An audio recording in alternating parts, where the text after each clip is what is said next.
इस गेम की, ये जो जेंटलमैन गेम है ना, इसकी लाज नहीं रखी। इखलाकियात, उसूलों की धज्जियां उड़ा दी, सामने नहीं रखा उसूलों को, इखलाकियात को। सिर्फ डॉलर देखे, पैसा देखा, मुफाद।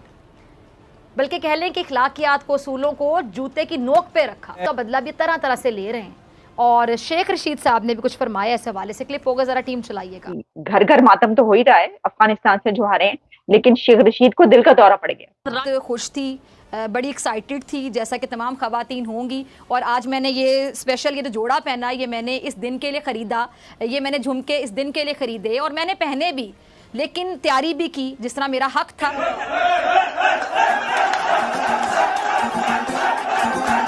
मैं खुद शॉक्ड हो गया था जब ये सीन देखा मैंने कि जीता तो अफगानिस्तान है, तो इरफान पठान का क्या काम बनता है कि वो बस साथ मिलकर डांस करे, यानी कि मेरी समझ में नहीं आया।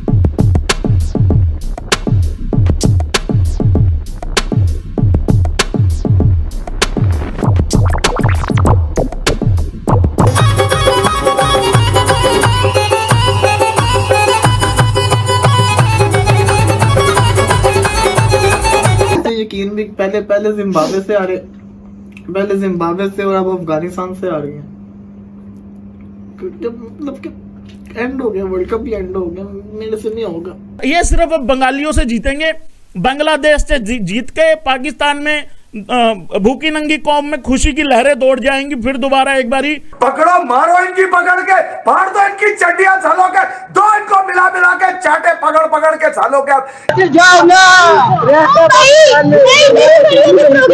टीवी शीवी तोड़ो, पाकिस्तान में नहीं टूटे हैं टीवी। आगे इंडिया वर्सेस पाकिस्तान के मैच में इंडिया में जलील करके हम टीवी तोड़ते थे, अब हम आज टीवी तोड़े हैं।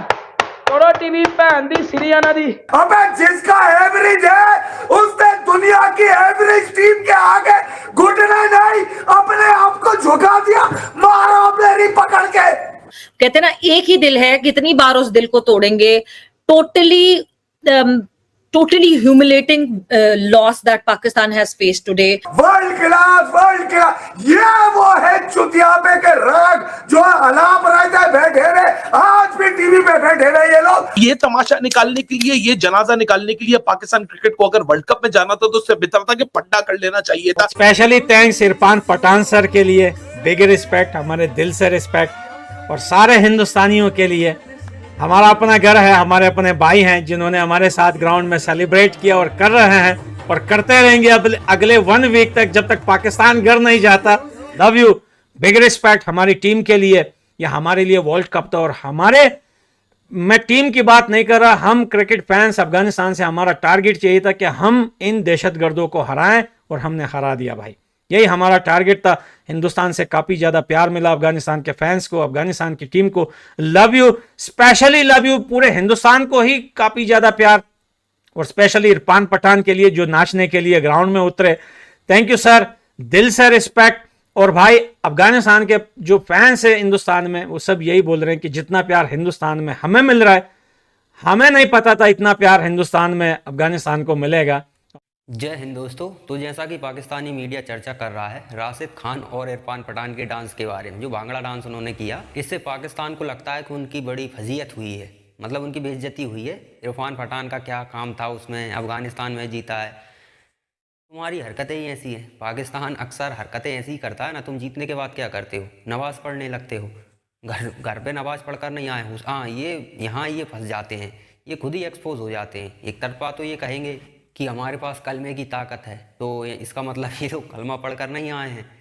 पाकिस्तान की टीम अब जब पाकिस्तान लौटेगी तो क्या हो, हालांकि इनका कुछ होने वाला नहीं है। ऐसा नहीं है कि पाकिस्तान में ये सेफ़ नहीं है, ये सेफ़ हैं।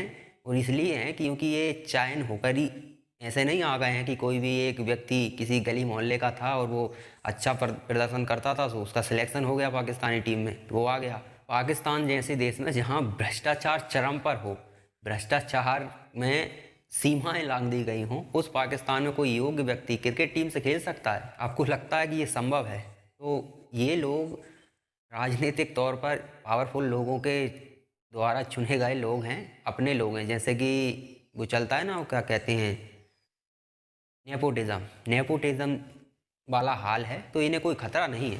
पाकिस्तान के लोग कितना ही भड़कें, उनके भड़कने से कुछ नहीं हो सकता, क्योंकि इनके सामने उनकी कैपेसिटी इतनी नहीं है। जैसे कि आप देख सकते हैं कुछ पाकिस्तानी महिला पत्रकार हैं जो मेन स्ट्रीम मीडिया में काम करती हैं वो आपको कभी बुर्का या हिजाब में नहीं देखेंगी, लेकिन कोई आम महिला बिना बुर्के हिजाब के बाहर हिट जाए तो उसको कूट कूट कर, तो ऐसा नहीं है कि ये लोग सुरक्षित नहीं है, ये लोग जाएंगे तो इन पर हमला हो जाएगा, ये संभव नहीं है। पाकिस्तान जैसे देश में जहाँ उनका आर्मी चीफ 10-15 बिलियन डॉलर लेकर बाहर भाग जाता है, उस देश में बिना घूस दिए कोई व्यक्ति क्रिकेट खेल सकता है? संभव नहीं है। तो ये लोग कोई छोटे मोटे आम नागरिक कह सकते हैं, आम नागरिक तो है नहीं कि ये जाएंगे तो इन्हें कुछ दिक्कत होगी, कोई दिक्कत नहीं होगी। हालांकि पाकिस्तान को जलील करने के पीछे इन लोगों का ही हाथ है, क्योंकि जैसे ही इसने सेंचुरी बनाई थी, बाबर आजम ने बनाई थी या कौन था वो, इसने सेंचुरी बनाकर क्या किया था, नमाज पढ़ी थी स्टेडियम में। अच्छा, अब भारत के लोगों को भी करते देखा, वो भी अगर स्टेडियम में हवन ववन करने के लिए बैठ जाएँ तो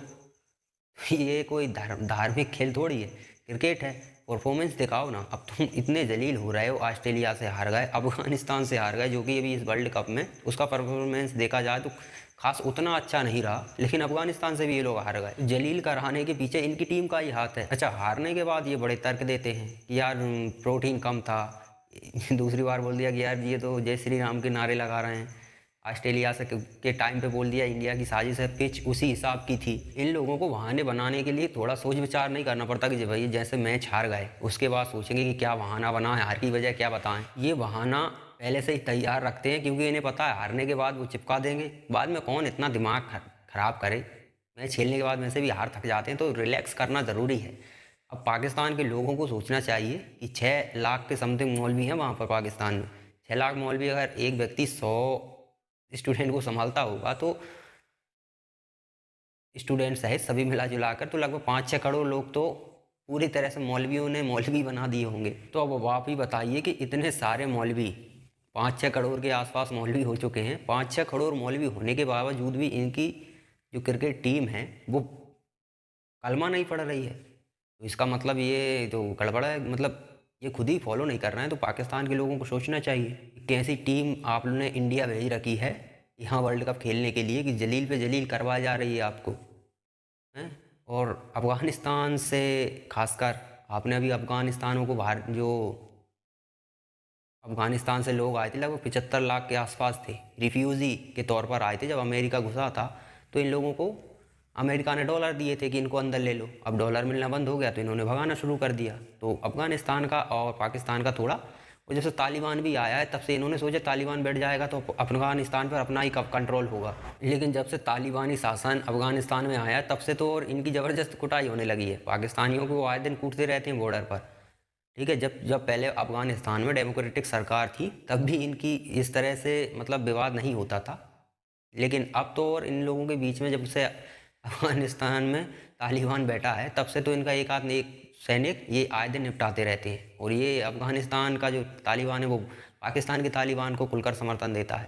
तो अब इनके लिए कई खतरे हैं अफ़गानिस्तान से। पहले डॉलर मिल रहा था तो कोई दिक्कत नहीं थी, अब इनको बहुत चिढ़ होती है। तो इन्होंने 75 लाख के आसपास जाने को कह दिया कि अफ़गानिस्तानी जो यहाँ पे शरण लिए हुए वो निकले यहाँ से। तो अब अफ़गानिस्तान स्वाभाविक है उनको दिक्कत हो गई होगी, तो इनकी किसी से भी दोस्ती नहीं है। चीन से थोड़ा दोस्ती भी नहीं थी, चीन तो अब वो पाल लिया यार, जानवर पालता है ना, जैसे लोग अपने घरों में पाल लेते हैं, तो उसी तरह से, क्योंकि फ़ायदा तो था नहीं चीन को कोई, उल्टा पैसे ही और देने पड़ रहे थे। उस पैसे के चक्कर में प्रोजेक्ट और लटक गए कई चीन के। पाकिस्तान को चीन नहीं बल्कि कई देशों ने बहुत पैसा दिया, लेकिन वो पैसा गया कहाँ, वो इनके लीडर पश्चिमी देशों में लेकर भाग गए। लेकिन ये बात पाकिस्तान के लोगों को कभी समझ आती ही नहीं है। क्यों? क्योंकि इनके पास कलमे की ताकत है, इनके पास जज्बा है।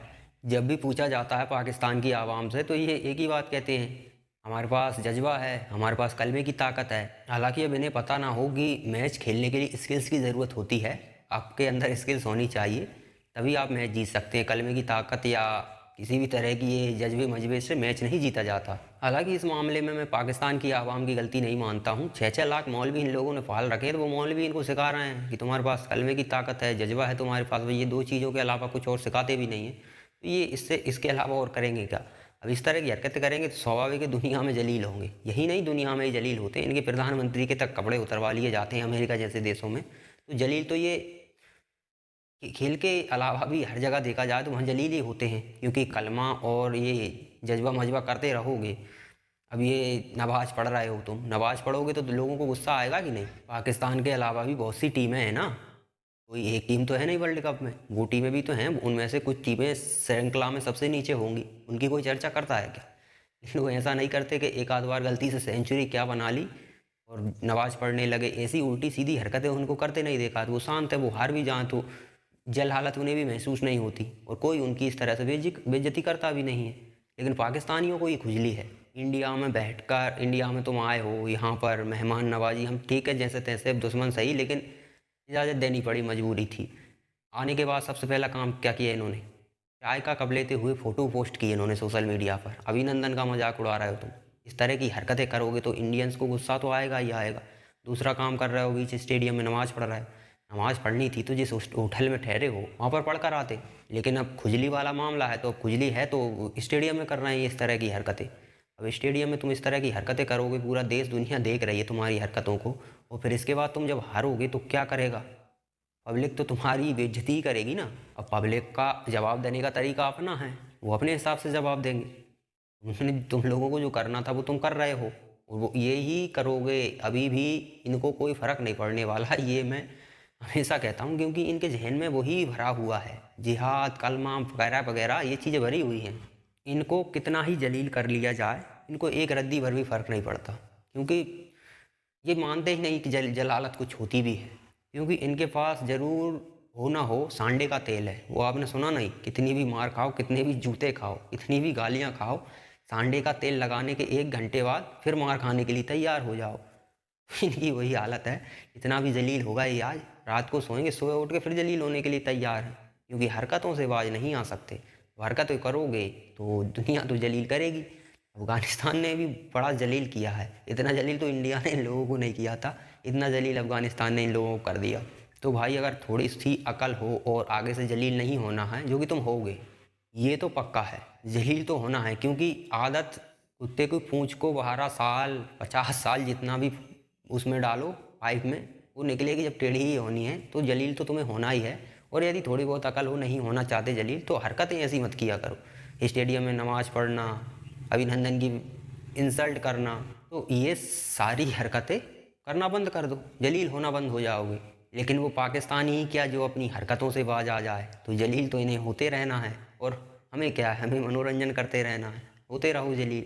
और इसी तरह की हरकतें करोगे तो अफ़गानिस्तान का एक दिन तुम्हें जिम्बाब्वे भी जलील करेगी, ठीक है? तो अकल तो आनी नहीं है, जलील ही होना है, तो होते रहो, कोई बात नहीं, हमारा क्या।